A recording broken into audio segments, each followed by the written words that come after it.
नमस्कार दोस्तों, बात करने वाला है मार्केट के बारे में। और मार्केट के बारे में बात करें तो जी हाँ दोस्तों, एक्सपायरी के ऊपर फिर से एक नया जो अनाउंसमेंट है वो आ चुका है।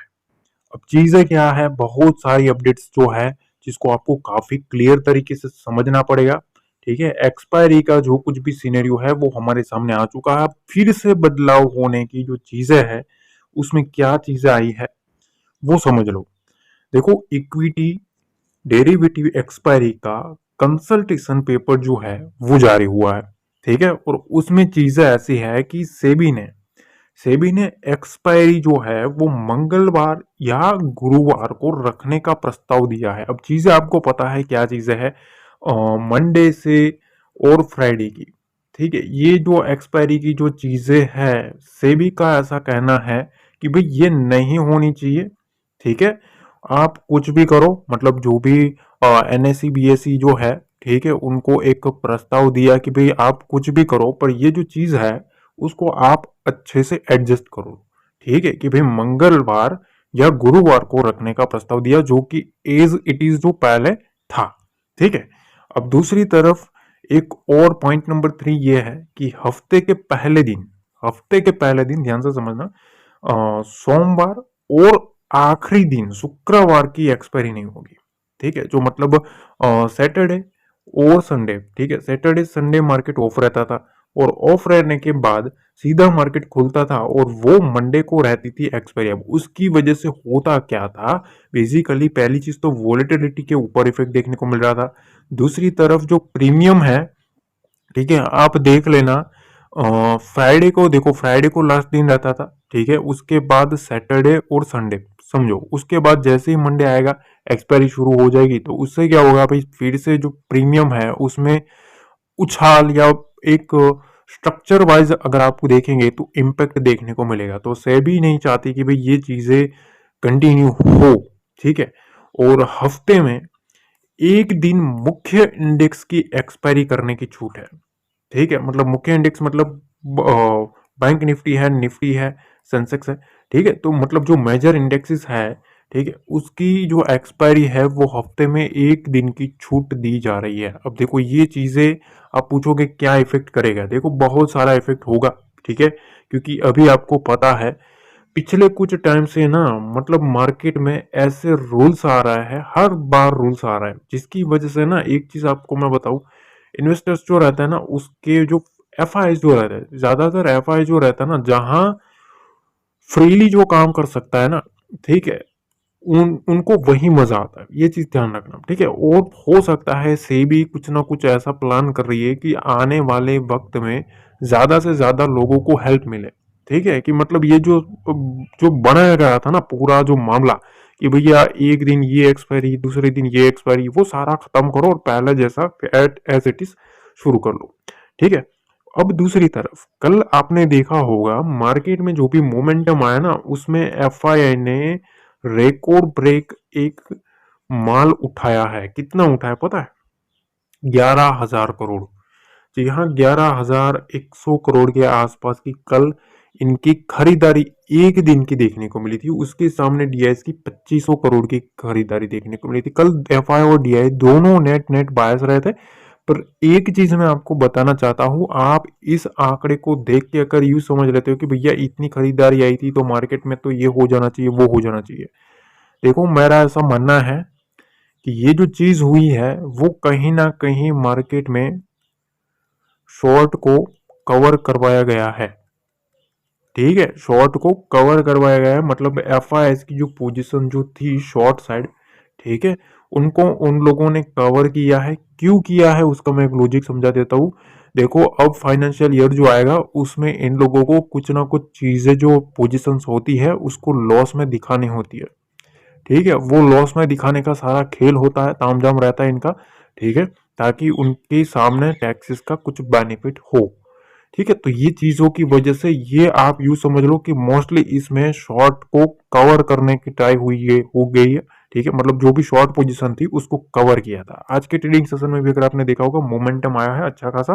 पर ये जो चीज है ना कि एफ जो है turn net buyers of equities in March, मतलब ये जो मार्च सीरीज थी उसमें नेट बायर्स देखने को मिले हैं फर्स्ट टाइम सिंस दिसंबर के बाद से 3 मंथ हो गए।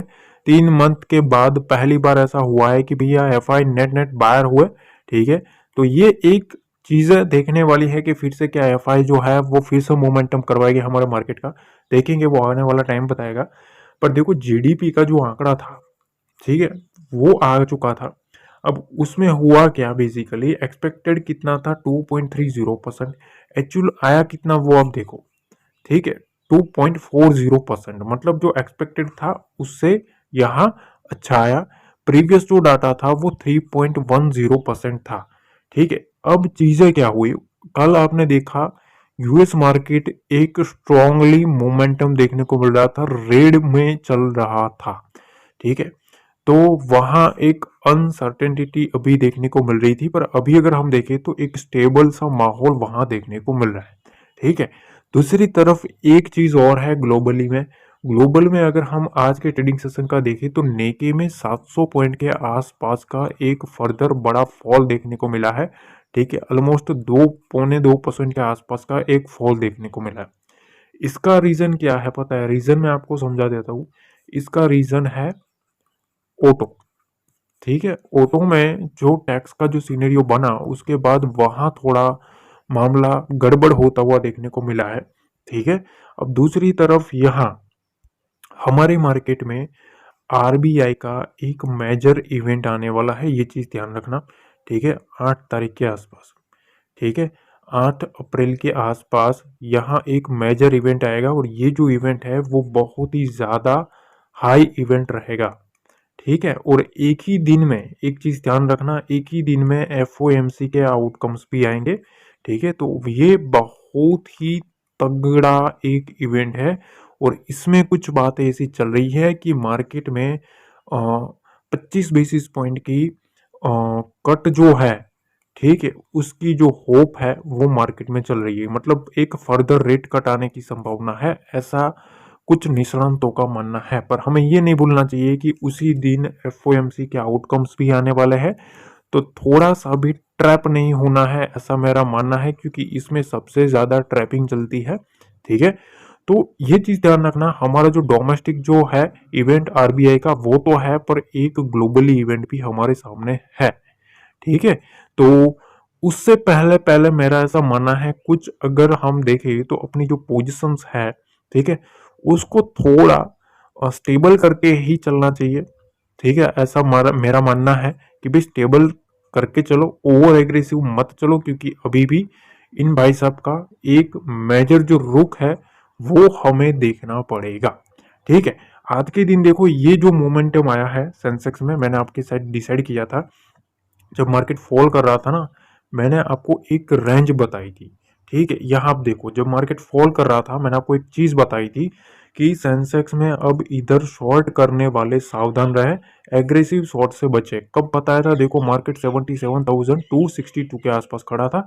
अब इसके आगे तो कोई चार्ट बना ही नहीं है। ठीक है ना, देखो मैंने आपको ये रेंज समझाई थी कि इसके आसपास अब शॉर्ट ना करे। उसके बाद आप देखो पहले, ठीक है, सीधा मार्केट वहां आया ना, उसके बाद ग्रीन में चला गया। ठीक है, उसके 180 पॉइंट के आसपास का एक मोमेंटम आया।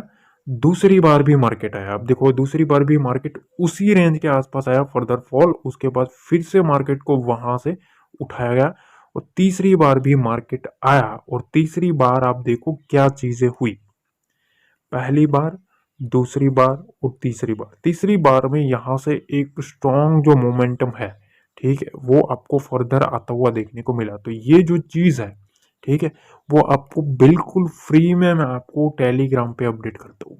ठीक है, मेरा जो ऑफिशियल टेलीग्राम चैनल है उसका जो लिंक है वो डिस्क्रिप्शन बॉक्स में रहता है, वहीं से जुड़ना, क्योंकि वही एक बिल्कुल फ्री है।